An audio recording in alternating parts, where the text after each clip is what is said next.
you doing there, folks? Baters here with another video for you all. Today we're going to look at Red Dead Redemption 2 and examine some of the more RPG elements in this game that have managed to make this one of the best looking RPG games to ever hit the shelf. Do I want to rub my nipples against this game? Yes, I most certainly do. But I can tell you this, that's how you get a restraining order from GameSpot. Yeah, okay, I can't go back. Now go ahead and butter up your chodas and let's get to average baiting, baby!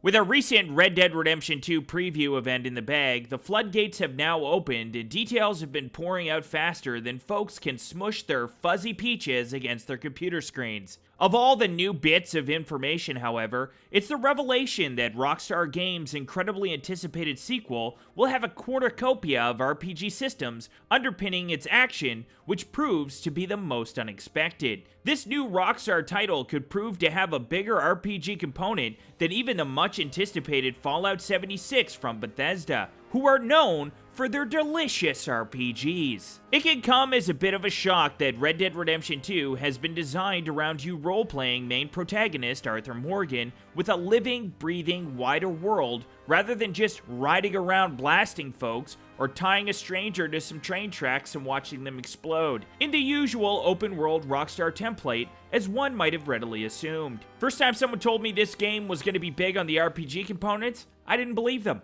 Matter of fact, I slapped the shit out of them. Looking back, I might have been a little prematurely violent with my gam-gam. Needless to say, she shit herself, and I'm not proud of where I was mentally at the time. Not proud at all. Now first off, Red Dead Redemption 2 wastes little time letting you know that the stamina, fitness, and diet system from 2004's Grand Theft Auto San Andreas have all returned. Indeed, if Arthur Morgan overindulges in food, you can expect his waistline to expand, while his stamina invariably plummets. Now, you can't shoot steroids right into the tip of your penis and look like an oversized Oompa Loompa, but you can get a bit of a gunt if you don't count your calories. You feel me, fam? And as before, the only way to keep your hero fit and trim is to simply get some exercise in. Whether that's running, jumping, or horse riding, it all helps to make Arthur Morgan a healthier outlaw, and definitely doesn't hurt his chances on any of them online dating sites. Oh yeah. Fuck yeah. Now there's more too. Key to any RPG is a bespoke sense of character and by proxy a sense of self.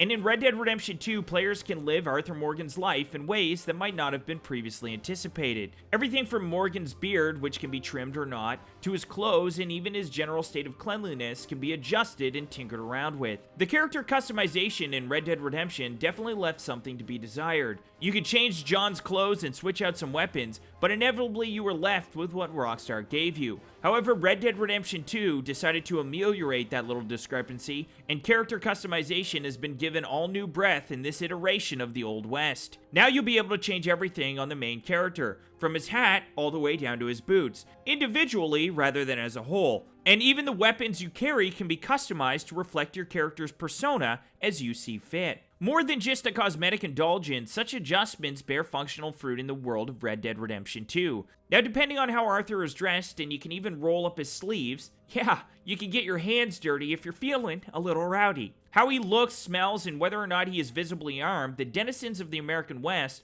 will treat and react to him in different ways by either cowering away, avoiding him completely, or offering him opportunities to capitalize on. Basically, they're gonna tell you to take a bath if you smell like a dirty asshole. Furthermore, you'll have to clean your guns in order to keep them functioning at their top potential. A much more deeper affair than either Grand Theft Auto 5 or the previous Red Dead Redemption. Choice is a maximum that very resolutely sits at the heart of the honor system, and depending on how Arthur reacts to different situations, whether by taking part in actual conversations or enforcing a resolution by other means. Like for instance, punching someone in the tit until they cry their eyes out. Don't judge it, it's a great interrogation tactic. I know because last time someone punched me in my bitch tits, I shit myself and I told them everything, you know? Things they weren't even asking about, I told them. You know what I mean? There was no secrets left in me, alright? I don't like being punched in my bitch tits. Now, there are seemingly functional benefits to being honorable and dishonorable too. An honorable Arthur, for example, who resolves conflict with words and non-lethal means, will gain bonuses from heroic kill shots and will receive more cash from bounties. A dishonorable Arthur, on the other hand, one who relishes in killing and had no time for mercy, will find it easier to intimidate witnesses, while kill shots will also be much more bloody and brutal too. Boasting the sort of ripple cause and effect dynamic that so many RPGs hang their hat on, Red Dead Redemption 2's honor system also causes characters' destinies to change and opportunities to appear and disappear, depending on how you decide to approach each situation. In one situation, for instance, Arthur saves a man from being killed by a snake and then, after riding back to town, encounters the brother of that man, who offers Art a special mission to complete. As such,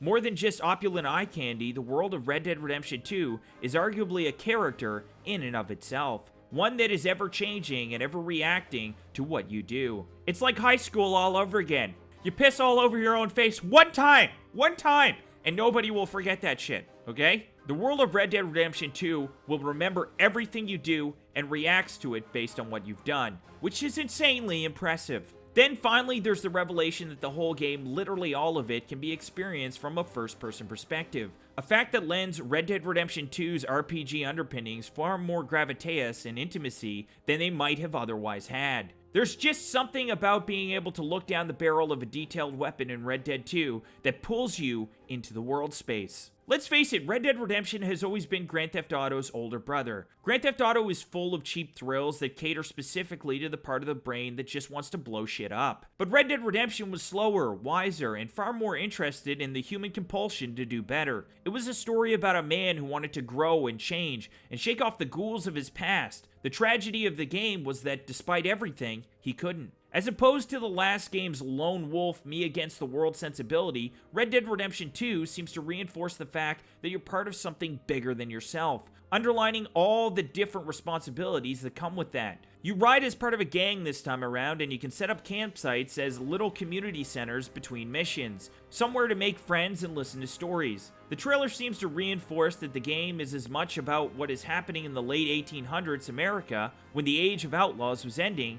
as it is about its central character, Arthur Morgan. Morgan himself seems to be deliberately written as a bit of a blank slate, neither good nor bad, and this means that you get to impose your own morality on him. As per a line spoken right in the middle of the trailer, your actions have consequences, and it's up to you to decide just how honorable Arthur is. This is potentially huge. Rockstar dabbled with character morality in Grand Theft Auto 5, giving the three playable characters a distinct set of ethics that encouraged you to treat them differently. Franklin was the game's protagonist and moral baseline, responsible and determined, and you ultimately ended up helping him towards his goal. Trevor, on the other hand, was nothing but a raging lunatic. You could destroy everything in sight with Trevor as gleefully as you liked, and it didn't matter, because your destructiveness fit right in with his amoral, psychopathic worldview. Perhaps Red Dead Redemption 2, where the world actively changes around you based on your ethical decisions you make, is the next step. Even your relationship with your horse matters in this game. Treat it kindly, we're told, and it will be more stable during gunfights. In this respect, at least, the game seems to be going out of its way to discourage you from acting like a penis-punching lunatic.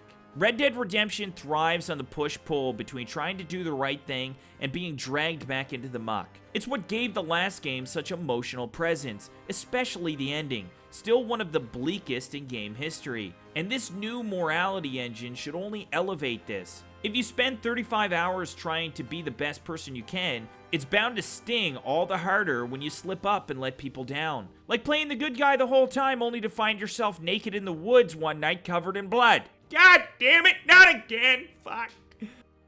Now, in the end, though, I've spent countless hours in Skyrim, Liberty City, and in the Californian wasteland and beyond. It's now time to add a new destination, the lawless and pioneering American West, to the list. Now, we've only begun to scratch the surface of what looks to be Rockstar's deepest, most RPG-like title to date, and I, for one, cannot wait to see more. This might very well be one of the biggest, most detailed RPGs ever made. Let me know what things excite you about Red Dead Redemption in the comments below. And remember, if you haven't already subscribed to Averagebaters, then go ahead and smoosh down on that subscribe button and flick that little bell icon with your genitals, okay? To come back for more fun next time. And remember to always keep on average baiting, baby!